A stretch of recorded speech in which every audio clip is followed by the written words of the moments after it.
నా వందనాలు. దేవుని యొక్క మహాకృపను బట్టి మనందరం దేవుని యొక్క సన్నిధిలో ఈ విధంగా మనం చేరగలిగాం.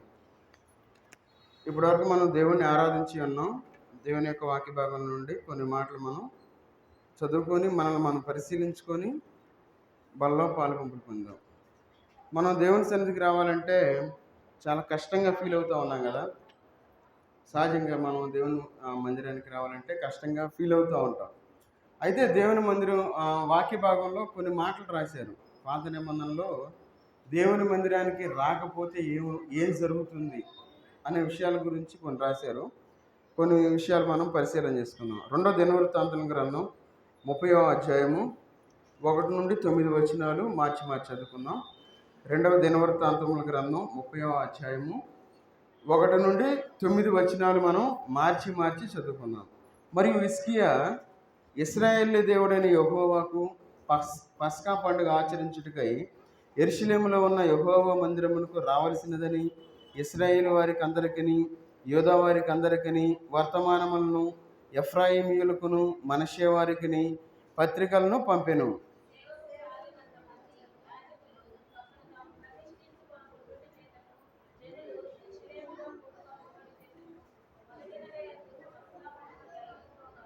రాజును అతని అధిపతులను యెరూషలేములో ఉన్న సమాజపు వారందరూ దానిని 2వ నెలలో ఆచరింపవాలని యోచన చేసిరి. కావున బహుకాలము నుండి వారు వ్రాయబడిన ప్రకారము ఎంత ఘనముగా దాన్ని ఆచరింపకుండా చూచి ఇశ్రాయేలు దేవుడైన యెహోవాకు యెరూషలేములో పస్కా పండగ ఆచరించుటకై రావలసినదని బెర్షెబా మొదలుకొని దాను పర్యంతము ఇశ్రాయేలు నుండి దేశమంతటను చాటింపవలనని వారు నిర్ణయం చేసిరి.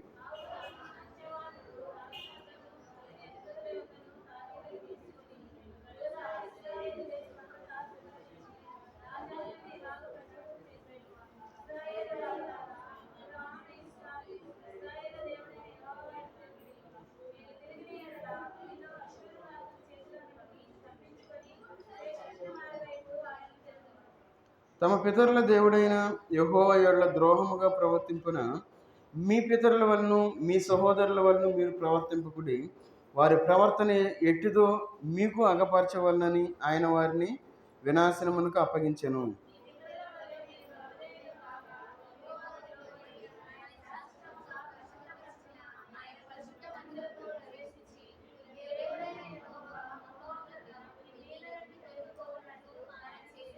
మీరు యెహోవా వైపు తిరిగిన పక్షమున మీ సహోదరుల ఎడలను మీ పిల్లల ఎడలను చెర తీసుకుని పోయిన వారికి కనికరం పుట్టును. అందరం కలిసి చదువుకుందాం. వారు ఈ దేశమునకు తిరిగి వచ్చెదరు. మీ దేవుడైన యెహోవా కరుణా కటాక్షము గలవాడు గనుక మీరు ఆయన వైపు తిరిగిన ఎడల ఆయన మీ యందు ప్రసన్నుడగును. ప్రార్థన చేసుకుందాం. మహోన్నతుడైన దేవా, సర్వాధికారి అయిన దేవా, నీకు వందనాలు తండ్రి. ఈ మధ్యాహ్నకాల సమయంలో మీ పాసందులో చేరి మిమ్మల్ని ఆరాధించుకోవడానికి స్తుతించుకోవడానికి మీరు ఇచ్చిన సమయానికై వందనాలు చెల్లించుకుంటూ ఉన్నా తండ్రి. చదవబడిన వాక్య భాగాన్ని మీరు దీవించి ఆశ్రయించండి. మాకు కావాల్సిన ఆత్మీయ ఆహారం మాకు దయచేయండి. మీకు ఆత్మధార మమ్మల్ని నడిపించమని యేసుక్రీస్తు వారి నామంలో ప్రార్థించి అడిగి వేడుకుంటున్నాం తండ్రి. ఆమెన్. ఇక్కడ మనం చదువుకున్న వాక్య భాగాన్ని మనం పరిశీలించినట్లయితే మనం చదువుకున్న మనకు అర్థమైంది. ఏమర్థమైంది చూడండి. ఇక్కడ 2వ దినవృత్తాంతముల గ్రంథం 30వ అధ్యాయము 1వ వచనంలో వారు ఏం చేశారు? యెహోవాకు పస్కా పండుగ ఆచరించుటకై యెరూషలేములో ఉన్న యెహోవా మందిరమునకు రావలసినదని ఏం చేస్తున్నారు? ఇశ్రాయేలుకి యూదా వారికి వర్తమానం పంపించారు. వేరే దూరం ఉన్న వాళ్ళకి పత్రికలు పంపించారు. అయితే ఏం జరిగింది అక్కడ? వారు వర్తమానం విని తర్వాత ఆ పత్రికలు తీసుకొని నా వైపు చూడాలి, దేవుని సన్నిధికి రాలేకపోయారు. అయితే మొదటి నెలలో జరగవలసిన పస్కా పండుగ జరగలేదని మనకి ఇక్కడ కనపడతా ఉంది. అందుకే 2వ వచనంలో ఉంది ఏమని? అక్కడ మొదటి నెల యందు పస్కా పండుగ జరగకపోగా. ఎందుకు జరగలేదు? సేవకు చాలినంత మంది యాజకులు తమ్మును తాము ప్రతిష్ఠించుకొనకుండుట చేతను జనులు యెరూషలేములో కూడుకొనకుండుట చేతను. మనకు రెండు విషయాలు కనబడతా ఉంది. ఏమని? తగినంత మంది సేవకులు లేరు. రెండోది ఏంటి? జనాలు రావాలి. జనం వస్తే పండగ జరిగిద్ది. జనాలు రాల. మరి ఎట్లా జరిగిద్ది పండగ? సేవకులు లేరు, జనాలు లేరు. చూడండి, మనం దేవుని యొక్క మందిరానికి రావటం అనేది ఎంత ప్రాముఖ్యమైనదో. ప్రతి ఆదివారం మనకు పండగే. ఆరాధన అంటే పండగ. ఎందుకు పండగ? దేవుని యొక్క శరీరంలోను రక్తంలో మనం పాలు పంపులు పొందుతాం కాబట్టి అది మనకు ఒక పండగ. ఈ పండగను మనం ఏం చేయాలి? ఆచరించేవారుగా ఉండాలి. ఈ పండగ మనం ఆచరించేవారుగా మనం ఉండాలంటే మన జీవితంలో మనం ఏం చేయాలి? దేవుని సన్నిధికి వచ్చేవారుగా ఉండాలి. అందుకే ఇక్కడ అంటా ఉన్నాడు ఏమని? తన జనులు యెరూషలేములో కూడుకొనకుండుట చేతను. జనం ఏం చేశారంటే మనకలాగా దేవుని సన్నిధికి రావటం ఆపేశారు. ఏముందలే, పస్కా పండగ చేస్తే ఏంది, చేయకపోతే ఏంది, మందిరానికి వెళ్ళకపోతే ఏంది, వెళ్ళకుండా ఉండే ఏమైంది, మన ఇంట్లోనే అన్నం వండుకుందాం, కూర వండుకుందాం, మంచి మాంసం చేసుకుందాం, మంచి బిర్యానీ చేసుకుందాం, అన్ని రకాల వంటలు చేసుకుందాం అని చెప్పి దేవుని సన్నిధిని విడిచిపెట్టిన వారుగా ఉన్నారు. పస్కా పండగ ఆచరించడానికి దేవుని యొక్క సన్నిధికి రాకుండా ఉన్నట్లు మనకి కనబడతా ఉంది. ఎందుకు అన్నాడు ఇక్కడ? జనులు యెరూషలేములో కూడుకొనకుండుట చేతను. అంటే మనం విశ్వాసులుగా ఉన్నప్పుడు మనం దేవుని సన్నిధికి వచ్చేవారుగా ఉండాలి. మరి మనం విశ్వాసులుగా ఈ లోకంలో జీవించేటప్పుడు మనం దేవుని సన్నిధికి ఎందుకు రాలేకపోతా ఉన్నాం? మనం పరిశీలన చేసుకోవాలి. ఒకవేళ సంఘ కూడికైనా మనం దేవుని సన్నిధికి రావాల్సిందే, విజ్ఞాపన కూడికైనా రావాల్సిందే. ప్రతిదానికి మనం దేవుని సన్నిధిలో మనం కనపడేవారుగా ఉండాలి. మరి దేవుని సన్నిధిలో కనపడవలసిన మనము దేవుని సన్నిధిని వదిలిపెట్టి దేవుని యొక్క కార్యాలు జరగకుండా మనం ఆగిపోవడానికి కారణం అవుతున్నాం, మనకు తెలియకుండానే. అయితే పస్కా పండగ ఎంతో ఘనంగా జరగాలి అక్కడ. అయితే ప్రజలందరూ ఏమనుకున్నారంటే, ఏముందలే, పండగకి వెళ్తారులే, వెళ్ళేవాళ్ళు ఉంటారు కదా అని వాళ్ళకి ఎవరికి వాళ్ళు సర్దుకున్నారు. ఎవరికి వాళ్ళు వారి ఇంట్లో ఉన్నట్లు మనం చూస్తూ ఉన్నాం. అందుకే అంటా ఉన్నాడు చూడండి ఇక్కడ 3వ వచనంలో, రాజు అతని అధిపతులను యెరూషలేమున్న సమాజపు వారందరూ దాన్ని 2వ నెలలో ఆచరింపవాలని యోచన చేసిరి. మనకి పస్కా పండగ అంటే ప్రభు యొక్క బల్ల అని మనం గుర్తుపెట్టుకోవాలి. ఈ పస్కాలో మనం ఏం చేయాలి? పాలు పంపులు పొందేవారుగా ఉండాలి. మనం మన యొక్క సహవాసం ఎలాంటి సహవాసం అంటే నెలకు ఒక్కసారి ఇచ్చేది కాదు. దేవుని యొక్క బలలో మనం నెలకు ఒకసారి మనం పాలు పంపులు పొందడం వల్ల, లేదంటే సంవత్సరానికి ఒకసారి మనం పాలు పంపులు పొందేవాళ్ళం కాదు. ప్రతి ఆదివారం మనకి పస్కా పండగే. ఈ పస్కా పండగను మనం ఆచరించేవారుగా ఉండాలి. దేవుని యొక్క బలలో మనం చేతులు వేసేవారుగా ఉండాలి. దేవుని సన్నిధికి మనం వచ్చేవారుగా ఉండాలి. దేవుని సన్నిధికి రాకపోతే దేవుని యొక్క ఆరాధన ఎట్లా జరిగిద్ది? మనందరం పాటలు పాడే టయానికి వచ్చి కూర్చున్నాం, మనందరం కలిసి మనం స్వరాన్ని ఎత్తి మనం పాటలు పాడుతూ ఉన్నాం అనుకోండి, ఆ పాట మనం వినడానికి ఎంత బాగుంటుంది. మనకే అంత బాగుంటే దేవుడు పైనుండి చూస్తూ ఉంటాడు మన యొక్క నడవడిక, మన యొక్క ప్రవర్తన. దేవుడు ఇంకెంత సంతోషించేవాడుగా ఉంటాడు. మరి మనం ఎందుకు ఇంత అశ్రద్ధ చేస్తూ ఉన్నాం? బాప్తిసం తీసుకునే టైంలో ఆ కొత్తలో మనం ఏం చేస్తామంటే ఎంతో శ్రద్ధ కలిగి ఉంటాం. 10:30కి ప్రార్థన అంటే 10:15కే వచ్చేవాళ్ళు ఉంటారు, 10 గంటలకు వచ్చి కూర్చునే వాళ్ళు ఉంటారు. మరి ఆ శ్రద్ధ, ఆ ఇంట్రెస్ట్ ఏమైంది ఇప్పుడు? ఏం చెప్పేదయ్యా, మాకు పిల్లలతో అసలు పనే కావట్లేదు, వాళ్ళు ఇసుకేస్తున్నారు అంటాం. సహజంగా మనం ట్రైన్కి వెళ్ళాలి, ట్రైన్ 10 గంటలకి. ఏం చేస్తాం?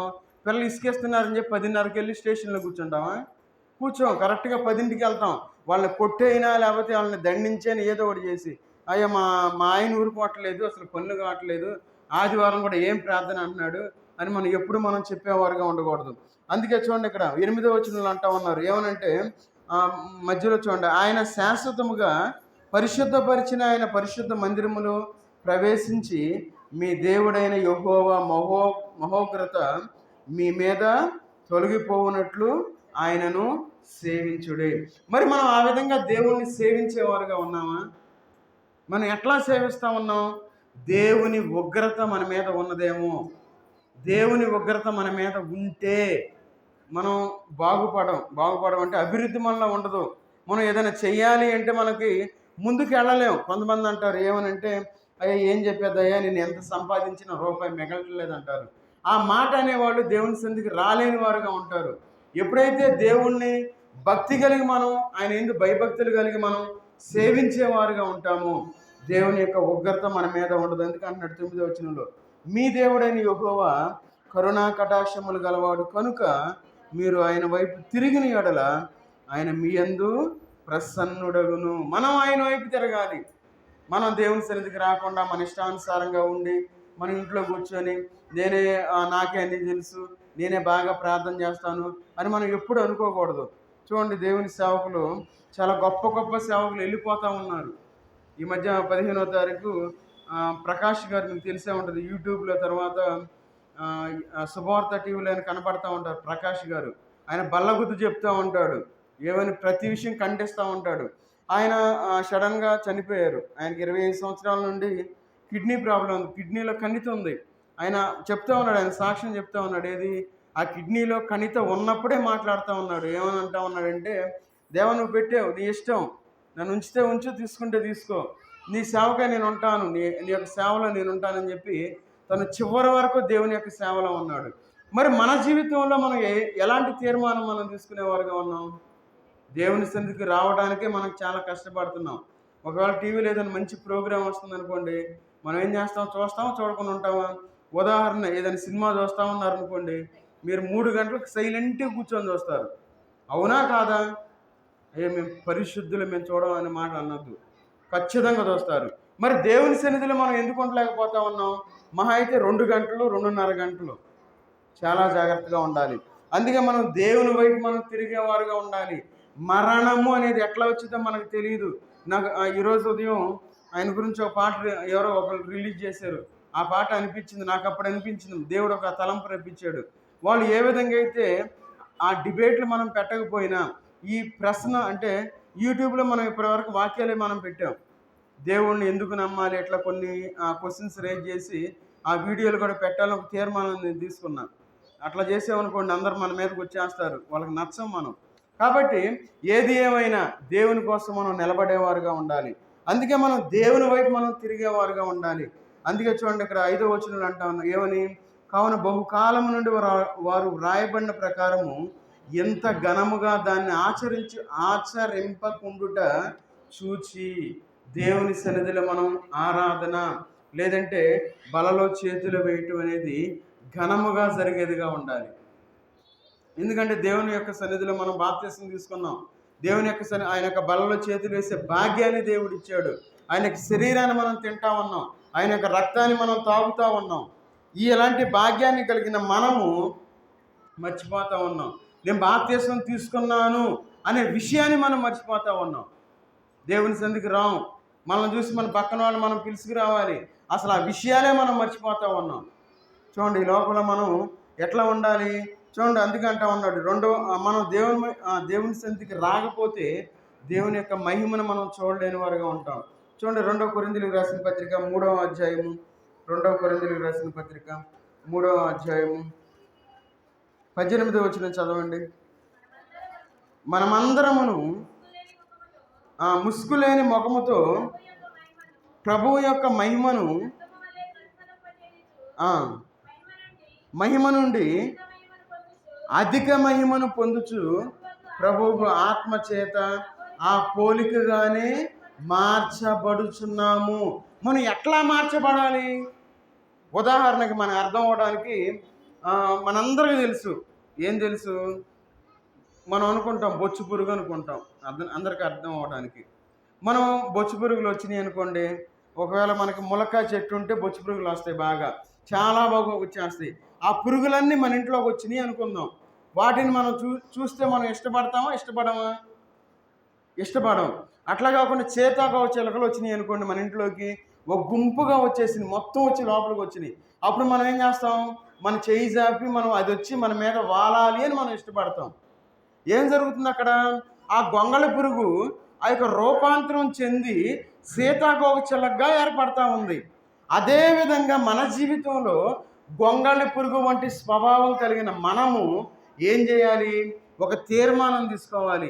దేవుని యొక్క సన్నిధిలో నేను ఉండాలి, దేవుని సన్నిధిలో నేను ఎదగాలి అని ఒక తీర్మానం మనం తీసుకోవాలి. ఒకవేళ ఆ గొంగళి పురుగు ఆ గూడు కట్టుకొని ఆ గూడులో ఒక రోజు ఉండి మళ్ళా బయటకు వచ్చి మళ్ళీ కాసేపు అటు ఇటు తిరిగి మళ్ళీ ఆ గూడులోకి వెళ్ళింది అనుకోండి, అది రూపాంతరం చెందిద్దా? చెందదు. అదే మనం ఇక్కడ చూస్తూ ఉన్నాం, ఏమనంటే ప్రభువు ఆత్మచేత ఆ పోలికగానే మార్చబడుచున్నాము. మనం మార్చబడాలి అంటే మార్చబడుచున్నాము, అది కంటిన్యూస్ టెన్స్, అంటే అది ఎప్పుడు జరుగుతూనే ఉండాలి.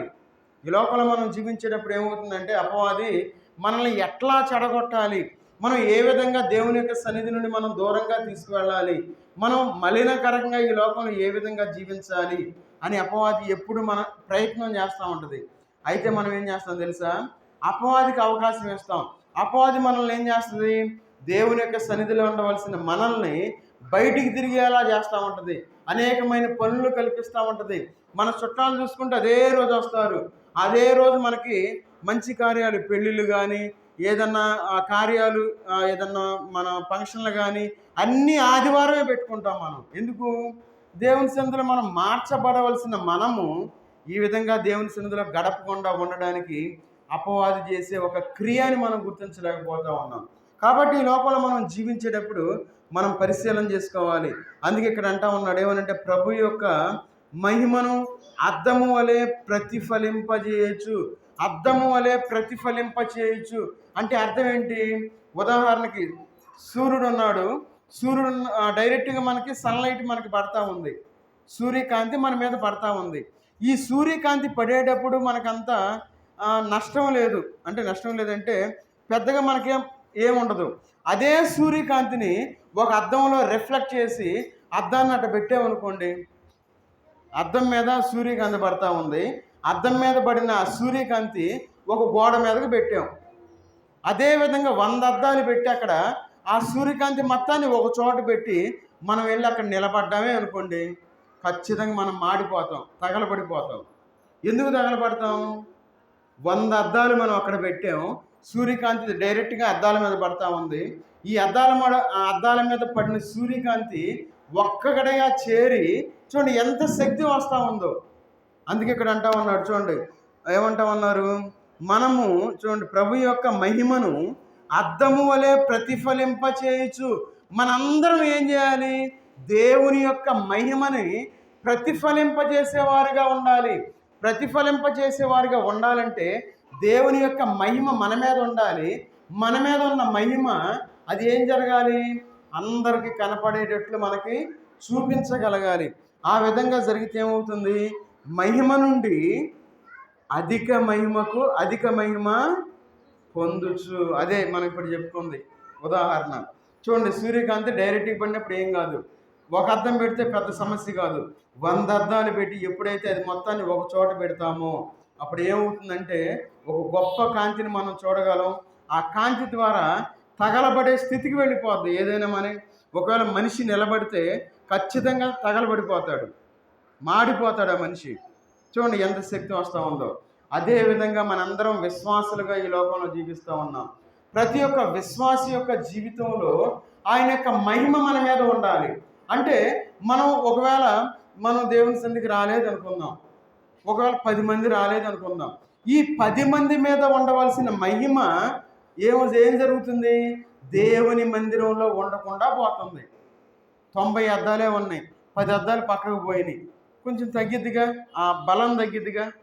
అందువలన మనం ఏం చేయాలంటే దేవుని మందిరంలో మనం ఉండాలి. అందుకే మనం 2వ దినవృత్తాంత గ్రంథంలో చదువుకున్నాం ఏమని?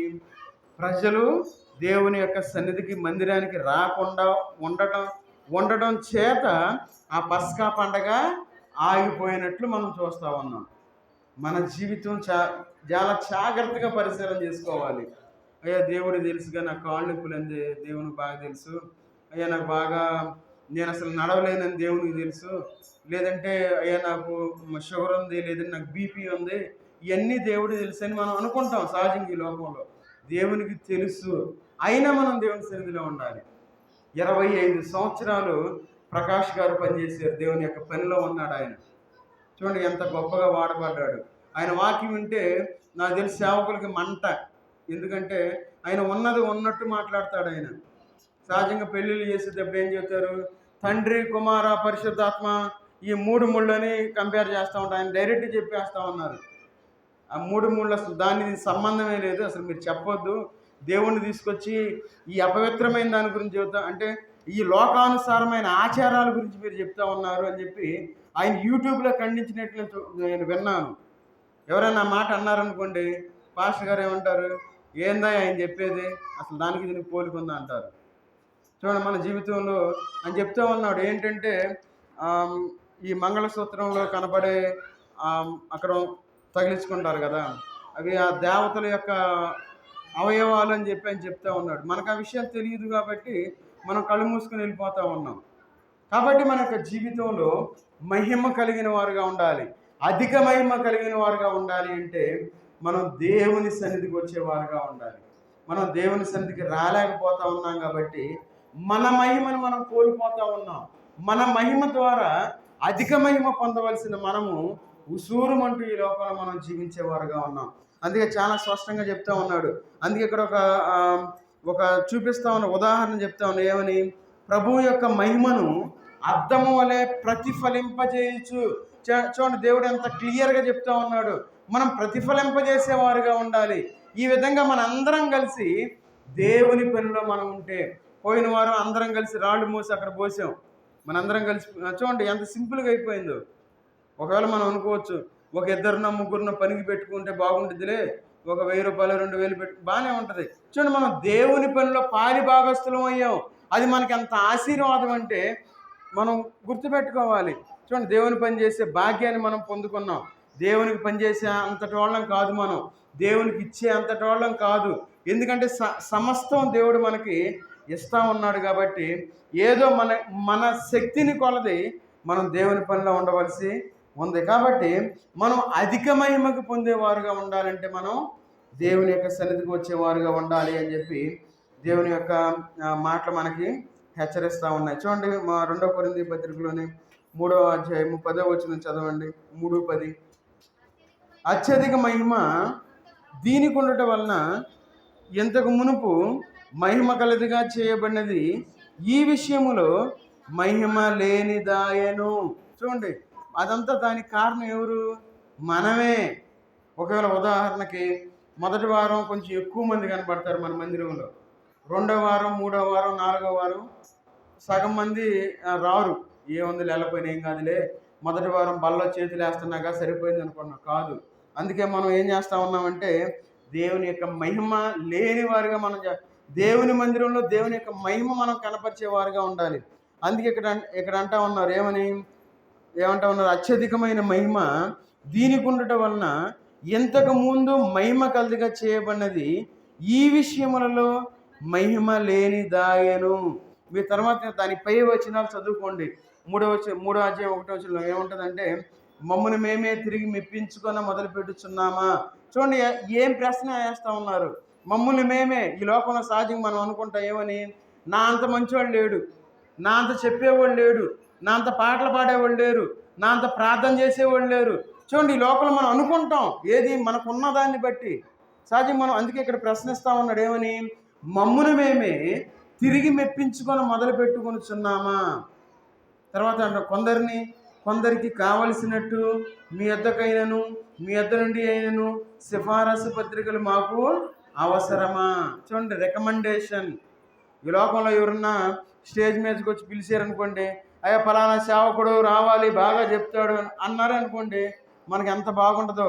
లేదంటే ఫలానా విశ్వాసి బాగా ప్రార్థన చేసిద్దంటే మనకెంత ఆనందం కలిగిద్దో. అది అవసరమా?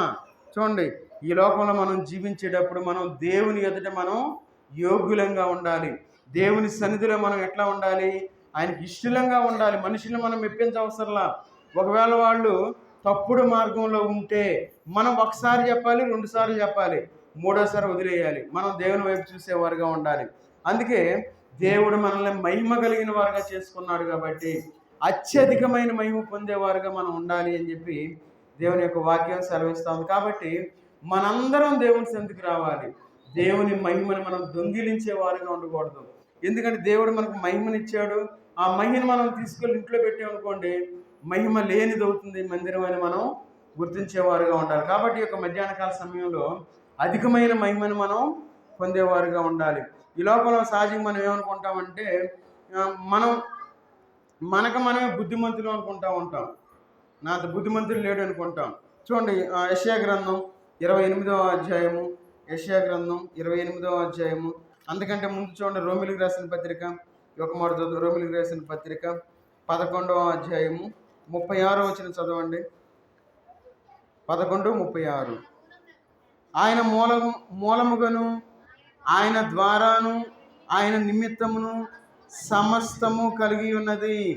యుగముల పర్యంతము ఆయనకు మహిమ కలుగునుగాక. ఆమేన్.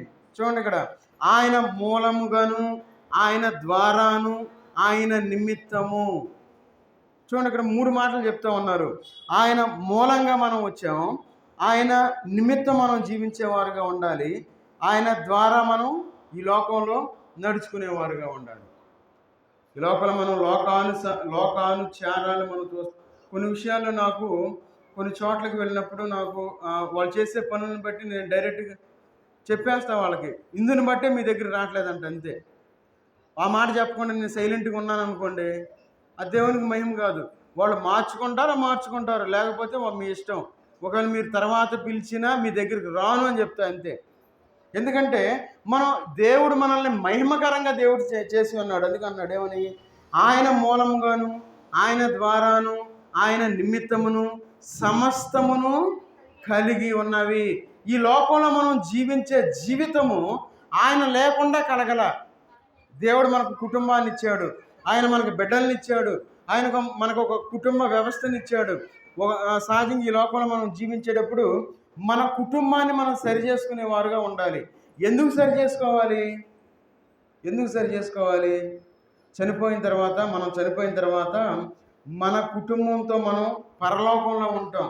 చాలామందికి ఆ విషయం తెలియక ఏం చేస్తూ ఉంటారంటే, ఏముందయ్యా ఒకళ్ళ ముందు ఒకళ్ళ వెనక అంటారు. కరెక్టే, ఒకళ్ళ ముందు ఒకళ్ళ వెనకైనా మనం దేవుణ్ణి నమ్మి ఉంటే మన కుటుంబంతో ఏ విధంగా అయితే ఈ లోకంలో జీవిస్తూ ఉన్నామో అదే విధంగా పరలోకంలో మనం కుటుంబంతో జీవించేవారుగా ఉంటాం. అందుకే ఎఫెసీ పత్రికలో అంటారు ఏమనంటే, మనం పైన దేవుడు అంటే పెళ్ళైన తర్వాత ఒక కుటుంబ వ్యవస్థను మనకి ఇచ్చారు కాబట్టి, అందుకే దేవుడు మనకి నివాస స్థలాన్ని ఏర్పరుస్తూ ఉన్నానని చెప్పి దేవుడు సెలవిస్తూ ఉన్నాడు. కాబట్టి మన జీవితంలో మనం ఏం చేయాలి? దేవునికి మహిమకరంగా మనం జీవించాలి. అందుకే ఇక్కడ అంటున్నాడు, యుగముల పర్యంతము ఆయనకు మహిమ కలుగునుగాక. ఆయనకి మహిమ కలగాలి అంటే మనం దేవుని సన్నిధిలో ఉండాలి, దేవుణ్ణి మనం గణపరిచేవారుగా ఉండాలి, దేవుణ్ణి మనం ఆరాధించేవారుగా ఉండాలి, దేవుణ్ణి మనం స్తుతించేవారుగా ఉండాలి. ఇంకా ఎవరైతే బాప్తిస్మం తీసుకోకుండా ఈ లోకంలో జీవిస్తూ ఉన్నారో వారు త్వరపడి బాప్తిస్మం తీసుకునేవారుగా ఉండాలి. ఇంకా ఎవరైతే ఇక్కడ కూర్చున్న వాళ్ళు బాప్తిస్మం తీసుకోలేదో ఒక నిర్ణయం తీసుకోవాలి. ఎందుకంటే దేవుడు మనకు సమయాన్ని ఇచ్చాడు. 31వ తారీఖు మనం బాప్తిసాలను మనం అనౌన్స్ చేసాం. 31వ తారీఖు మనకు బాప్తిసాలు ఇవ్వబడతాయి. అది ఎవరైనా ఇంకా నేను బాప్తిస్మం తీసుకోలేదు, నేను బాప్తిస్మం తీసుకుంటాను అనుకుంటే ప్రార్థన అయిపోయిన తర్వాత మీరు పేర్లు ఇవ్వండి. కాబట్టి మన జీవితంలో మహిమకరంగా మనం ఈ లోకంలో జీవించాలి అని చెప్పి దేవుని యొక్క వాక్య భాగం మనకు సెలవిస్తూ ఉంది. మనం మహిమకరంగా మనం జీవించాలంటే మనం ఏం చేయాలి? బుద్ధి లేని వారుగా ఈ లోకంలో మనం జీవించకూడదు. బుద్ధి లేనివాడు ఏం చేస్తారు?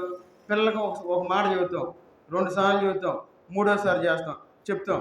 చెప్పిన తర్వాత ఏం చేయాలి? అరే బుద్ధి లేనివాడా అంటాం. ఎందుకన్నాం ఆ మాట? 3 సార్లు చెప్పినా వాడు మాట అంటలే పిల్లోడు. 4వసారి అరే బుద్ధి లేనివాడా అంటాం, ఏదో ఒక మాట అంటాం. తర్వాత 5వసారి ఏం చేస్తాం? చేతికి బలం ఉన్నంత కొద్దీ ఈపు మీద టపామని కొడతాం.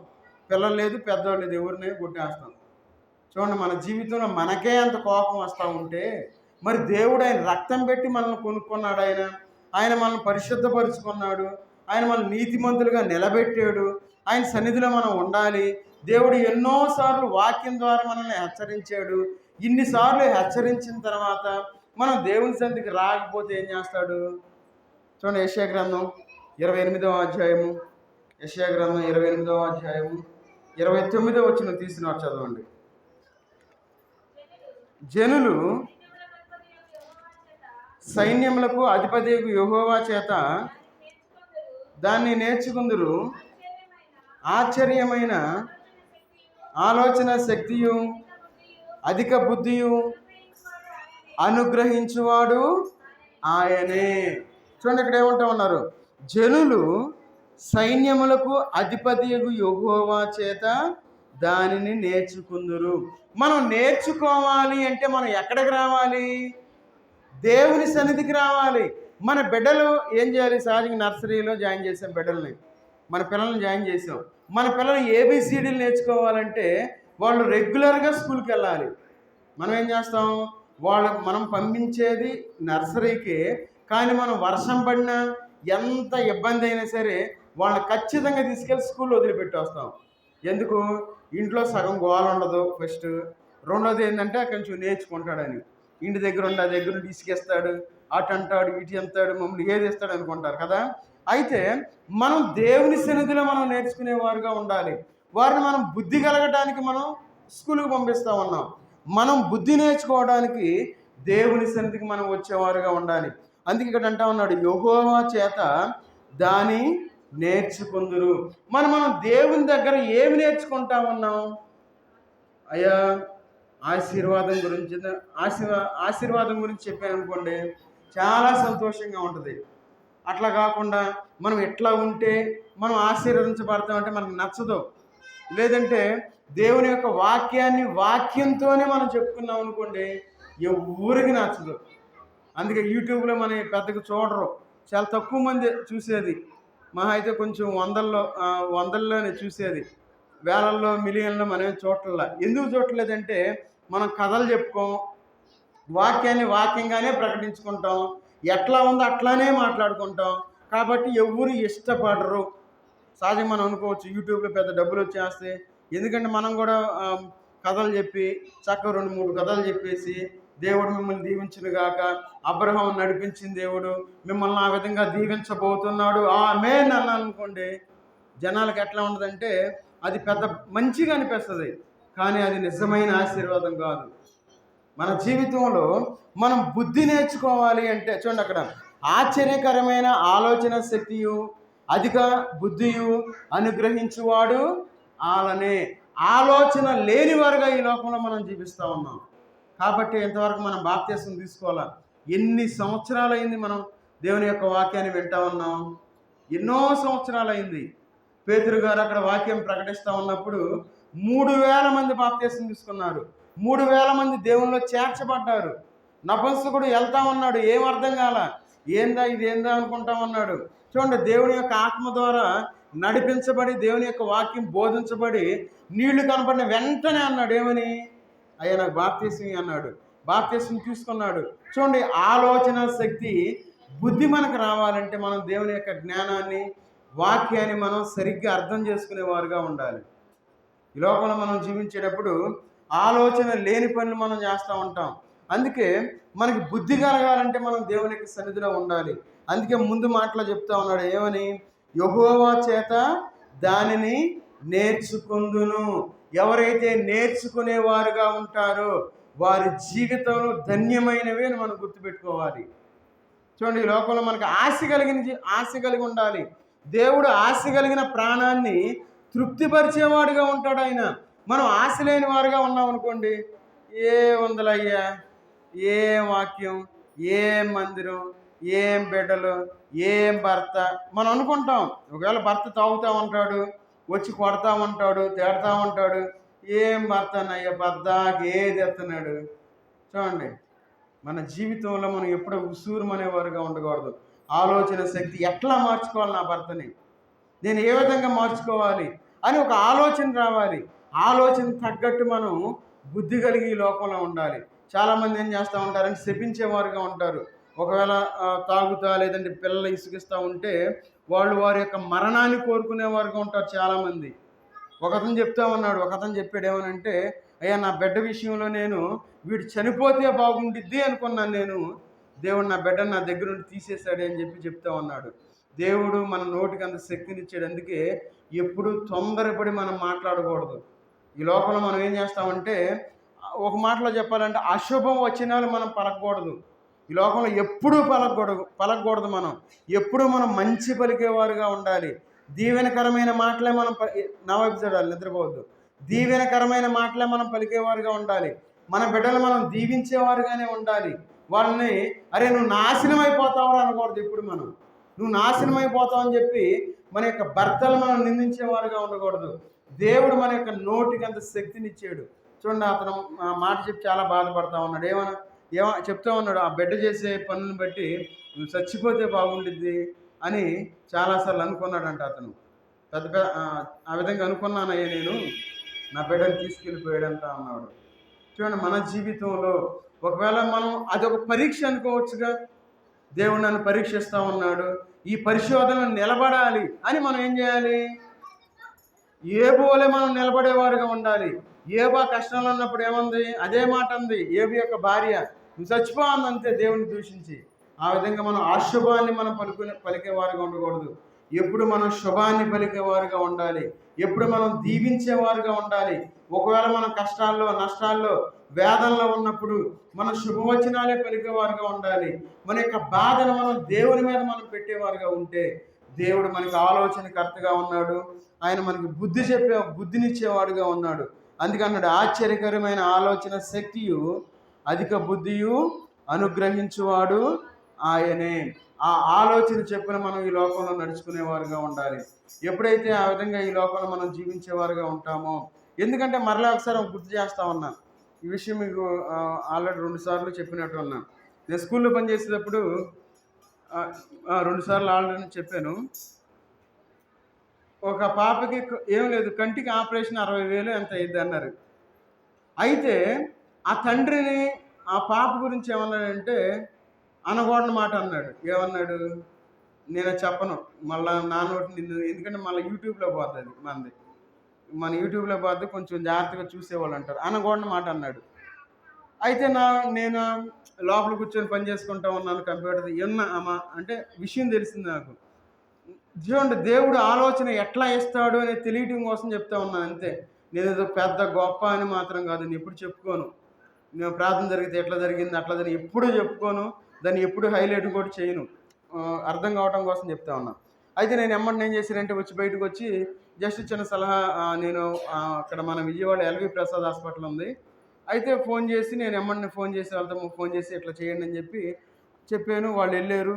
ఒక్కొక్క ఆపరేషన్ 2 కళ్ళకి ఒక కంటికి 60,000 అవుతుంది ఫ్రీగా. వాళ్ళ ముందే దానికి 60,000 కట్టారు. వేరే వాళ్ళు 60,000 కట్టి ఆపరేషన్ చేయించుకున్నారు. 2 ఆపరేషన్ కూడా 60,000 కట్టే, అంటే 60,000 ఫ్రీగా చేసే 2 6 ఎంత, 1,20,000 రూపాయలు ఫ్రీగా జరిగింది. దేవుని కృప వలన అంతా అమ్మాయి బాగానే ఉంది. ఇప్పుడు అంతా కనుచూపు కూడా బాగానే ఉంది, అంతా బాగానే ఉంది.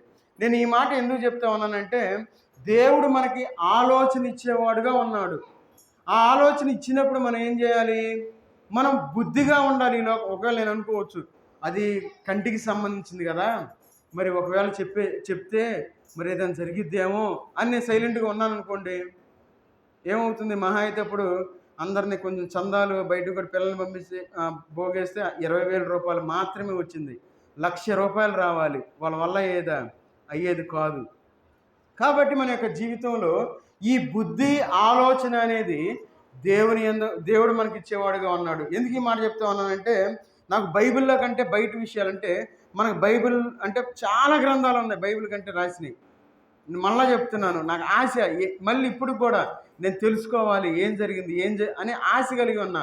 దేవుడు ఆశని తృప్తిపరిచాడు. ఆయన చాలా విషయాలు తెలుసుకున్నా, కానీ నేను చెప్పను. ఎందుకంటే అపార్థం చేసుకుంటారు. యూట్యూబ్లో వినేవాళ్ళు అందరూ ఏం చేస్తారంటే అపార్థం చేసుకొని మళ్ళీ రోస్టింగ్లు పెట్టేసి మామూలుగా ఉండదు అక్కడ. నాకు తెలుసు ఆ విషయం, ఎందుకంటే మనం బుర్రకు అర్థం కాదు అందరికీ, అది కొంతమందికి అర్థమైంది. కాబట్టి మన యొక్క జీవితంలో దేవుడు ఆలోచన చెప్పేవాడుగా ఉన్నాడు. దేవుడు మనకు బుద్ధినిచ్చేవాడుగా ఉన్నాడు. చూడండి, దానియేలు గ్రంథం 5వ అధ్యాయము, దానియేలు గ్రంథం 5వ అధ్యాయము 12వ వచనం చదవండి. 5:12. ఈ దానియేలు శ్రేష్టమైన బుద్ధి గలవాడై కలలు తెలియజేయుటకును, మర్మములు బయలుపరచుటకును, కఠినమైన ప్రశ్నలకు ఉత్తరమిచ్చుటకును, జ్ఞానమును తెలివియు గలవాడుగా కనబడెను. చాలు. చూడండి, అక్కడ ఈ దానియేలు శ్రేష్టమైన బుద్ధి గలవాడై, ఈ స్టేట్మెంట్ ఎవరు చెప్తా ఉన్నారు? ఒక రాజుగారు చెప్తా ఉన్నారు. ఒక రాజుగారు ఒక సామాన్యమైన వ్యక్తిని గురించి మాట్లాడుతూ ఉన్నాడు. ఏమని? ఈ దానియేలు బుద్ధి కలిగిన వాడు అని చెప్పి. మరి మన విషయంలో, మరి మన ఎదురు ఉన్నవాళ్ళు, మన పక్కన ఉన్నవాళ్ళు, లేదంటే మన మందిరంలో ఉన్నవాళ్ళు ఫలానా బుద్ధి కలిగిన వాడు అని మన గురించి చెప్పగలుగుతూ ఉన్నారా? మన గురించి మన సాక్ష్యం ఎట్లా ఉంది? పక్కన వాళ్ళు చెప్పాలి మన గురించి కాదు. మన గురించి చెప్పమంటే డీజే బాక్సులు పెట్టి మరీ మనం చెబుతాం. డీజే బాక్స్లు అని ఎందుకన్నానంటే అంత బలంగా జీవితం అదిరిపోవాలి, దెబ్బకి సీలింగ్ కూడా ఊరి కింద పడిపోవాలి, ఆ విధంగా చెప్పుకుంటాం మనం. చూడండి, మన గురించి అంత బాగా చెప్పుకోండి, నన్ను మించిన వాళ్ళు లేరు అంతే ఎవరైనా. కాబట్టి మన యొక్క జీవితంలో మనం ఎట్లా ఉండాలంటే మన గురించి ఎదుటి వాళ్ళు చెప్పగలగాలి. నేను ఆ పేర్లు చెప్పను. ఒకసారి ఏమైందంటే ఫోన్ చేసి అడిగారు ఆన్లైన్లో ఇన్వెస్ట్మెంట్ గురించి కొంతమంది నాకు ఫోన్ చేసి అడిగితే చెప్పాను, చాలా క్లియర్గా చెప్పాను, మీరు అట్లా చేయొద్దు, చేస్తే దెబ్బతింటారని చెప్పాను. నాకు ఫోన్ చేసి అడిగిన తర్వాత నాకు కనెక్షన్ కట్ అయింది, నాకు తెలియదు. ఈ మధ్యలో కలిసిన తర్వాత అడిగారు, చెప్తా ఉన్నారు ఏమనంటే, అయ్యా నువ్వు ఫోన్ చేశాం కదా, ఫోన్ చేసిన తర్వాత మళ్ళీ వాళ్ళు వేరే వాళ్ళ మాట విన్నారు, విన్న తర్వాత ఇదిగో వీళ్ళు 1,80,000 పెట్టారా పోయినాయి అన్నారు. అంతే, నేను చెప్పాను కదా అన్న, అంతే ఒకే మాట. 1,80,000, ₹1,00,000 ఒకసారి, 80,000 ఒకసారి. చూడండి ఆలోచన. చూడండి అప్పుడు అంటా ఉన్నారు వాళ్ళు అడిగిన, వాళ్ళు పెట్టలేదు, వాళ్ళు వేరే వాళ్ళకి చెప్పారు.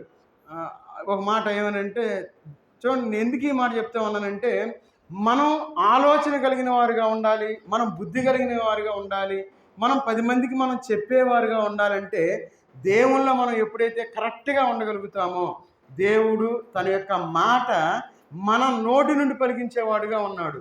మన దగ్గర ఏం లేదు, దేవుడు పలికించేవాడుగా ఉన్నాడు.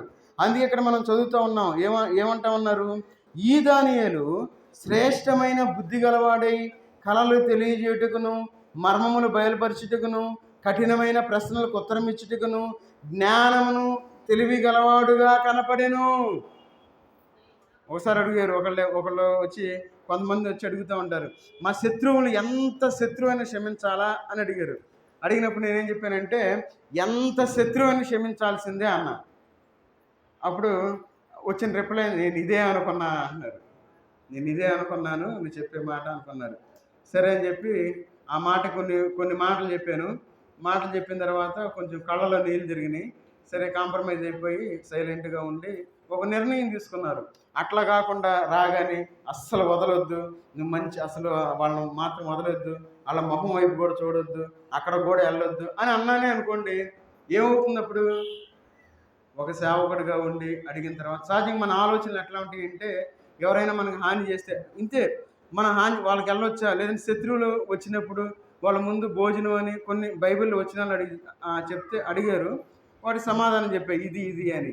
చూడండి, మన జీవితంలో మనం దేవుని యొక్క మాట ద్వారా ఆయన ఆలోచన చొప్పున మనం సలహా ఇచ్చే స్థితిలో మనం ఉండాలి.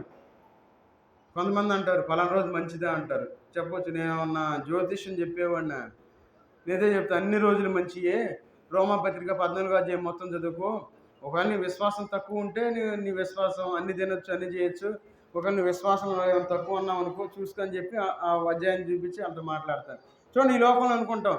అట్లా కాకుండా ఫలానా రోజు మంచిది, ఏది క్యాలెండర్ పట్టురా, ఏది అమావాస్య, ఈరోజు అమావాస్య పౌర్ణమి, ఇది మంచిది కాదు.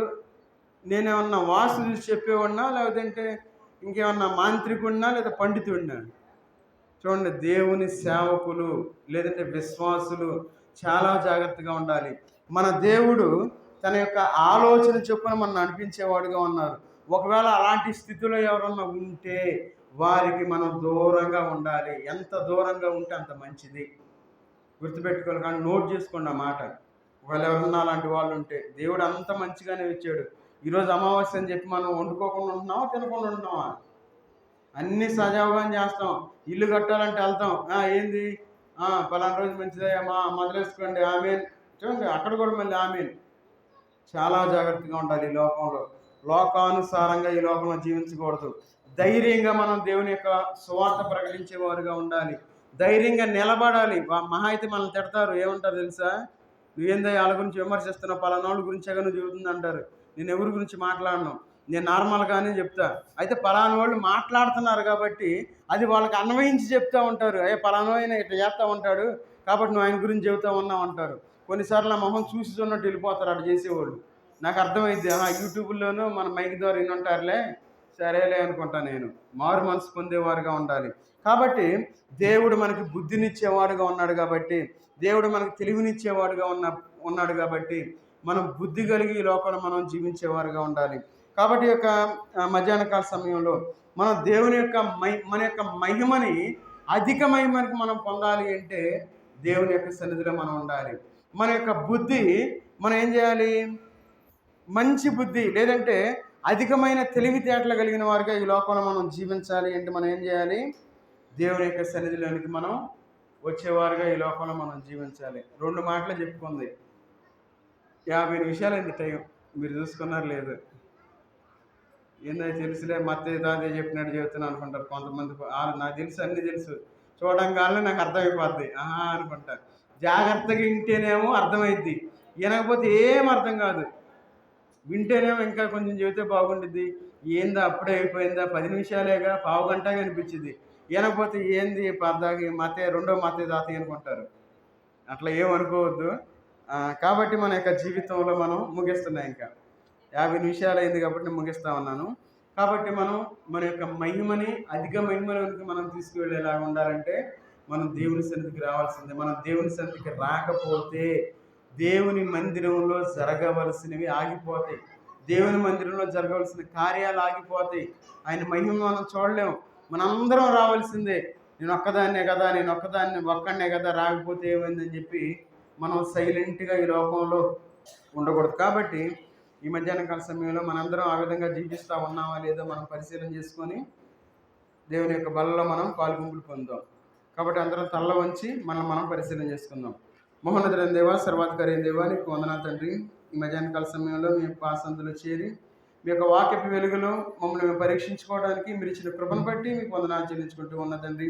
అవును తండ్రి, మా యొక్క మహిమనైనా అర్థము ద్వారా ప్రచురింపజేయాలని చెప్పి మీరు సెలవిస్తూ ఉన్నా తండ్రి. అలాంటి జీవితాలు మేము జీవించలాగినా తగిన సహాయం చేసింది తండ్రి. అవును తండ్రి, మీ యొక్క ప్రజలనైనా మీకు మందిరానికి రాకపోవటం వల్లనైనా పస్కా పండగ ఆచరించలేదు అని చెప్పి మీరు సెలవిస్తూ ఉన్న తండ్రి. మా వలనైనా మీకు సన్నిధిలోనైనా ఆరాధనకి ఎలాంటి ఇబ్బంది లేకుండానైనా మీ యొక్క బలలో ఎలాంటి ఇబ్బంది లేకుండా ఉండడానికి తగిన సహాయం దయచేయమని అడుగుతున్నా తండ్రి. అయ్యా, ఇక్కడికి వచ్చిన ప్రతి ఒక్కరు ఒక తీర్మానం తీసుకుని తండ్రి, ఇక నుండి ఎప్పుడు మీ సన్నిధిలో నిలబడతాము, మీ సన్నిధిలోనైనా మీ యొక్క సన్నిధి ఆనందాన్ని పొందుతామని ఒక తీర్మానం తీసుకునేవారుగా ఉండడానికి తగిన సహాయం దయచేయండి. ఇంకెవరైతేనైనా బాప్తిసాలకి సిద్ధపడకుండా ఉన్నారో తండ్రి, వారు మారు మనసు పొంది బాప్తిసం తీసుకోవడానికి తగిన సహాయం దయచేయండి. ఇంకా మా బాప్తిసం కోసం సిద్ధపడిన బిడ్డలు మీరు జ్ఞాపకం చేసుకుని తండ్రి, వారి యొక్క బాప్తిసాలు తీసుకోవడానికి తగిన సహాయం దయచేయండి. వారు వెనకడుగు వేయకుండానైనా మీ వైపు చూస్తూ ఈ లోకంలో జీవించడానికి తగిన సహాయం దయచేయమని అడుగుతూ ఉన్నదండి. అవును తండ్రి, మాకు తెలివిని బుద్ధిని మీరే ఇస్తారని చెప్పి మీరు సెలవిస్తూ ఉన్నారు తండ్రి. మీ వద్ద నేర్చుకున్నాడు అని చెప్పి మీరు సెలవిస్తూ ఉన్నారు తండ్రి. మీ యొక్క మాట చొప్పున అయినా మీ యొక్క మందిరంలోనికి వచ్చినైనా మీ దగ్గర నేర్చుకోవడానికి తగిన సహాయం దయచేయమని అడుగుతూ ఉన్నదండి. అయ్యా, మందిరంలోనైనా పని విషయంలో అన్ని విషయాల్లోనైనా మీరు మీ యొక్క కార్యాలు జరిగిస్తూ ఉన్నందుకు మీకు వందనాలు చెల్లించుకుంటూ ఉన్న తండ్రి. అయ్యా, మందిరం పని విషయంలో ఏ విధంగా అయితే మీ కార్యాలు జరిగిస్తూ ఉన్నారు తండ్రి, అదే విధంగానైనా ప్రతి ఒక్క కుటుంబంలో మీ యొక్క కార్యాలు జరిగించమని అడుగుతూ ఉన్న తండ్రి. ముఖ్యంగా వారు మీ సన్నిధికి రావడానికి తగిన సహాయం చేసేది తండ్రి. ఎవరైతే బాప్తిస్మం తీసుకొని ఉన్నారో తండ్రి, వారందరినైనా యోగులుగా పరీక్షించుకొని మీ యొక్క కుమారుని యొక్క రక్తంలోను ఆ యొక్క బలలోను పాల్పంపులు పొందడానికి తగిన సహాయం దయచేయమని యేసుక్రీస్తు వారి నామంలో ప్రార్థించి అడిగి వేడుకుంటున్నాం తండ్రి. ఆమేన్. అందరూ